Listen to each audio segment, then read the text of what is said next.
dare. Whatever it is, don't you dare. Hmm. That's the thing. If I don't dare, everyone dies. Yeah, he has to dare Theo. She's just a Aw. kid. It's okay. You think I don't know that? We'll be okay. We're 5 episodes into a 13-episode series. That'll be fine, Theo. I think, as well, going back to my read on the ending of Rose. Sorry, Theo. The ending of Rose, I think what made that ending really work for the character was that it wasn't just the fact that the TARDIS travels in time, it was the fact that the Doctor came back for her. And, you know, she's never really had anyone in her life who thought she would amount to anything, and she never thought that she was important. But the Doctor does think that of her, and she doesn't quite know how to deal with that. So I think that's sort of like what she's processing in this scene. The idea that it's even a decision that the Doctor has to make and weigh her well-being into consideration. Save the world or lose her. Hello ladies and gentlemen, my name is Mr. TARDIS, and last time we went over the 20th anniversary retrospective reaction to Doctor Who Aliens of London. It is now a week later, April 23rd, and now we're going over the second part, World War III. Once again, written by Russell T Davies, directed by Keith Boak. Let's just go straight to the resolution of that ending cliffhanger last time. Let's not waste any more time and dive into the episode. Ah, maybe the Doctor should have done that earlier, while the Slitheen just stands there and just doesn't do anything to stop him. Well, he got out of that one. It's a little anticlimactic, I have to admit. And it sure is damn lucky that we're going by Star Wars The Phantom Menace rules, where if you affect one, you affect all of them, very conveniently. Oh, and all of UNIT is dead. Nope, Mickey just lets himself in with the steel chair. Back when a camera phone that actually was pretty unique and meant something. What aliens you've got? They're inside Downing Street. Just get the leg in. The emergency protocols. We need them. Do we? Do we though? Oh, nope. Penelope's got such a fun scream. I like how there is the contrast between the Slitheen like fumbling down the corridor, and now it's like super agile and hunting, like bursting through doors. Hello. The Doctor doesn't. He's so unhelpful. I needs to be naked. Rejoice in it. That turn, that face he pulls, very funny. It's cool as well to like sell the ambition. All three of them are in that room, so it's not just like one or two costumes. Aw, that's nice of her. It is like a nice little character moment for basically for everyone involved here. How those three massive Slitheen are fitting in like down that corridor. No wonder they needed the CGI versions. But he's got a northern accent. Lots of planners have north. I said I like how that is her first thought. I love Harriet Jones. A family business. Then you're out to make a profit. The enemy is capitalism. Again. 2,000 years ago.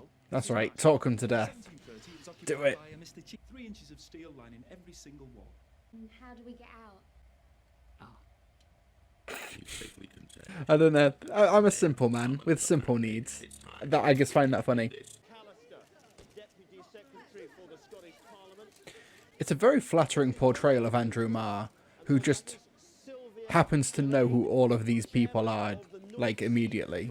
Quite what connects all these people, we have no idea. Well, they're all fat. That's the blunt answer. I like this scene a lot. It's like so formal, and it's like a full-on cloakroom system that Margaret Slitheen is operating. Got anything stronger? No chance. I've seen you and you've had a few. This ain't time for a conga. We've got to tell someone. There's a big finish short trips in that, right? Jackie Tyler's conga line. This is what he And he's still out there, Mickey. Thing.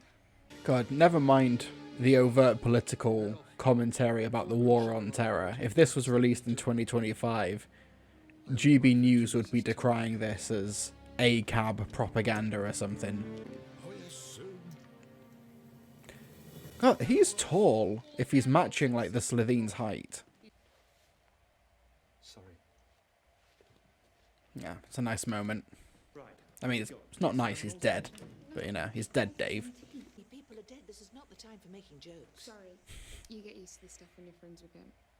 That's like Strange. almost like a proto-Clara observation. You know, Clara Oswald and the Doctor were a bit of a toxic couple, and their travels and their life and death situations were sort of desensitizing them to it.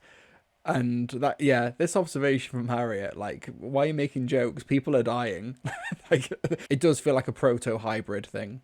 The codes have been taken out of the government's hands and given to the UN. Is it important? Everything's important. God, and don't get me started on Trident. We can't even do anything with Trident without US approval. Yeah, he's not so stupid after all. No. Not just Oh, one second. I'm gonna pause on that wall. I want to see what's on Mickey's wall of shame. Alien stuff. Countdown to contact.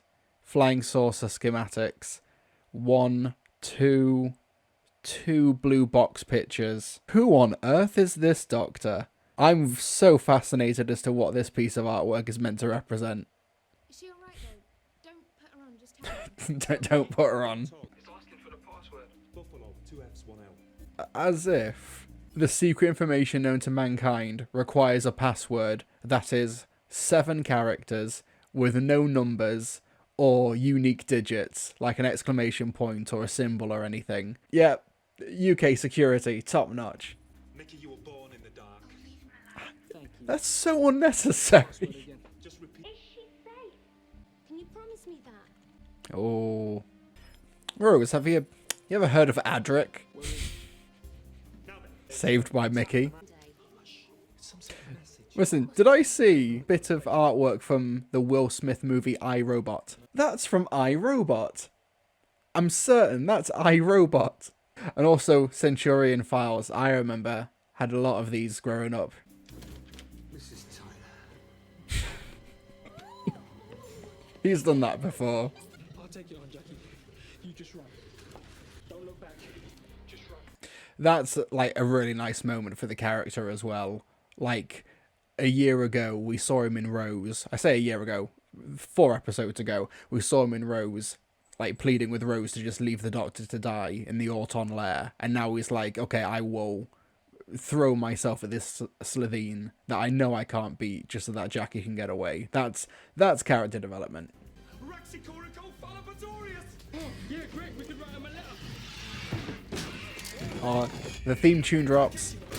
Considering earlier we saw the Slitheen break down a Downing Street fire door when like running around, I'm surprised it can't take out that door.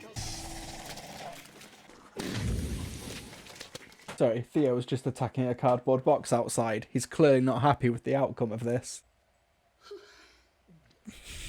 The Doctor hated that. It's the last piece of luck anyone on this rock will ever have. I know that Annette Badland gets so much of the plaudits when it comes to Slitheen performances, and she is very good, but I think that David Very as Joseph Green is very underrated as well. Then they have found massive weapons of destruction. Yeah, this is like almost verbatim the language used by George W. Bush and Tony Blair to justify the war on terror. Planet Earth is at war.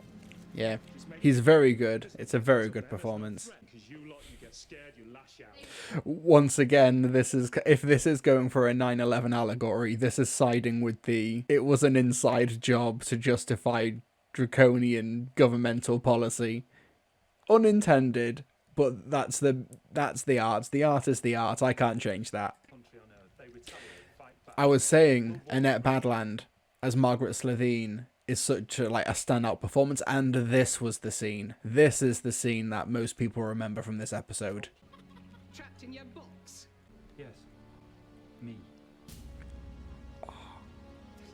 She's so good as well. It's brilliant. Now, I know that this two-parter was part of the first filming block for Doctor Who of this season, and Boomtown, episode 11, which Annette Badland reappears in as Margaret Slitheen, that was the 6th and final filming block. But I'm genuinely curious as to what stage in the writing process of Boomtown did Russell decide it's Margaret that needs to come back? Was it like during the filming of this episode and it was like, okay, let's pick a particular favourite or a particular standout performer from the cast of this episode, or was it always going to be Margaret? Was it always going to be Annette Badland? That's a question I kind of want answered, because if it was agreed on, if it was decided on that it would be Margaret Slitheen before this episode started filming, they got very lucky. They struck gold with Annette Badland. They did really well to cast her. It's a short scene. It's like one scene in the two-parter where she really gets to have fun and chew the scenery in such a villainous way. But in hindsight, it's kind of obvious that it should be her who comes back. Yeah, that smile to the glare. Really great. Nations has gathered. England has provided them with absolute proof that the massive weapons of destruction do exist. That's, what did they provide? I feel like we need some clarification here. Because in the early 2000s, for George Bush and Tony Blair, it was literally, you know, trust me, bro. So I'm kind of curious as to what the UN was provided. Oh, he's back. Hey, buddy. Look, see, it's not real. That's not the real Prime Minister. And there's Skittles on the desk. I always love that detail. Don't you dare. Whatever it is, don't you dare. That's the thing, if I don't dare, everyone dies. Yeah, he has to dare Theo. She's just Aw, a kid. it's okay. You think I don't know that? We'll be okay. We're 5 episodes into a 13-episode series. That'll be fine, Theo. I think, as well, going back to my read on the ending of Rose. Sorry, Theo. The ending of Rose, I think what made that ending really work for the character was that it wasn't just the fact that the TARDIS travels in time, it was the fact that the Doctor came back for her. And, you know, she's never really had anyone in her life who thought she would amount to anything, and she never thought that she was important. But the Doctor does think that of her, and she doesn't quite know how to deal with that. So I think that's sort of like what she's processing in this scene. The idea that it's even a decision that the Doctor has to make and weigh her well-being into consideration. Save the world or lose her. The council is voting. Come on, The Trinity. result should Tell be us. in sec- Use the Buffalo password, it overrides everything. Of course it does. I could stop you. Do it then. I like that. That's a great beat. I'm just realising the implications here. They've just fired a missile just right at Downing Street. Come on. The Doctor's like, I'm not helping out. I'm old, I can't lift stuff. It's on radar. Stop them intercepting it. I'm doing it now. Good boy. It's like just Buffalo doing it again. Quick, grab Larry the cat. All the humans got out okay.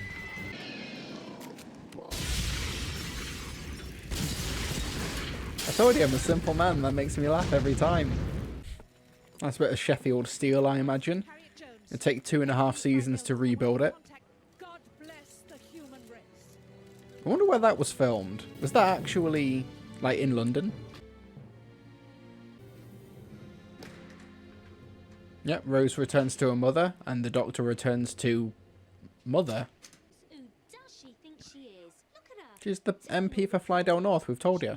Now the world has changed. You're saying nice things about him. I reckon I like the cinematography here, how it is, like, really great, like, perspective, and it's very, like, intimate, but very cushy. It reminds me of Royal Family. Who directed episodes of the Royal Family? 1 second. Okay, just looking it up now, a lot of episodes were directed by Caroline Aherne, Steve Benderlack, and Mark Mylod. I've got a feeling maybe Keith Boak was taking notes from those directors. TARDIS calling. Hello, you've got a phone. Travel through space and time and haven't got a phone. It's just, it's like a phone from the late 80s. My mother's cooking. Good. Put her on a slow eat and let her simmer. She's cooking tea. That's one of the most quotable lines of the season. Purple right across the sky and end up anywhere. I mean, he says anywhere. That's code for London or Cardiff. I've got that bottle of amaretto from New Year's Eve. Does he drink? Oh, I do like amaretto. Don't go, sweetheart. Aw.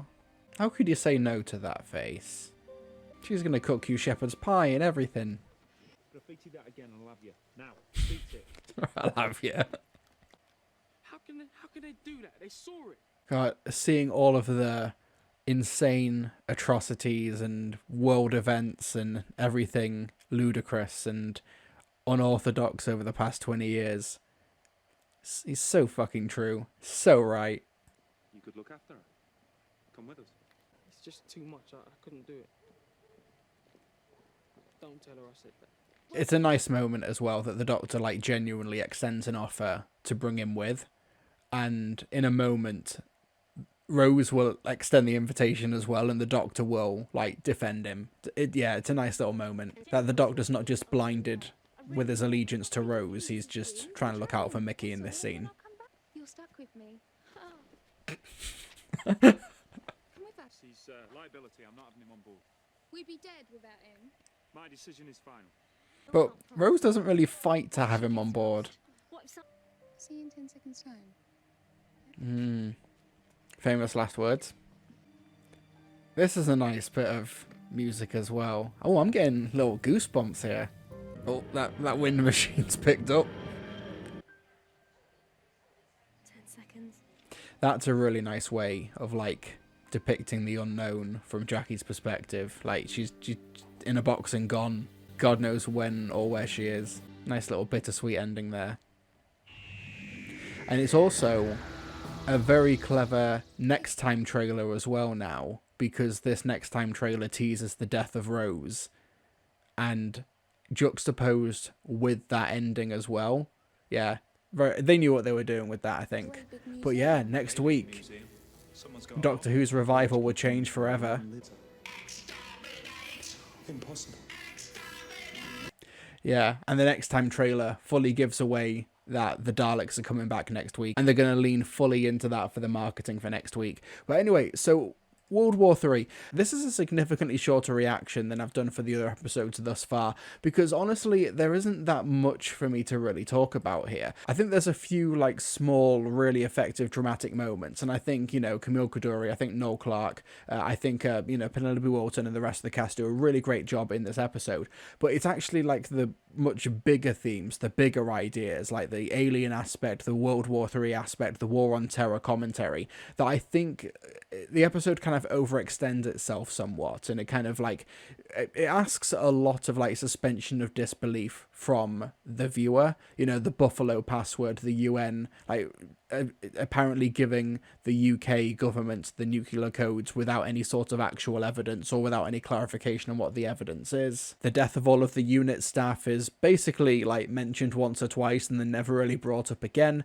But yeah, there's some really great moments, but I think that it's a story where the sum of its parts are more interesting than the actual whole. I think World War III's got a much better handle on its tone than Aliens of London. There's a lot less fartiness about it. But as a two-part story, I do admire the ambition, and I think that Millennium Effects, Neil Gorton, Davy Jones, and the staff there really, really did a strong job with the Slitheen costumes. I think the design of the Slitheen is really striking. I like the contrast between this massive, hulking, muscly frame, or at least like the big muscly arms and shoulders with the little pot belly, like bear belly here, contrasted with like the baby faces. And I also think that the devices around the necks, while giving the actors like a little hole in order to see out of the costume for, but also has an in-universe explanation as to why it's there, it kind of helps to bring the design together. The claws are great. Yeah, these are really good outfits. I'm actually kind of surprised that they've not made a full-blown proper return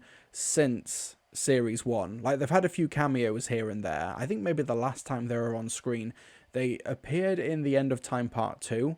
They might have had a cameo in maybe like a Stephen Moffat story, a Stephen Moffat script, like The Wedding of River Song, when they're jet setting around all of the different locations. That might have actually have been the last one. I can't exactly remember, but either way, I think that these folks might be due an actual proper return. And it's mad that it's been almost 20 years since their last actual like starring role in an episode for TV.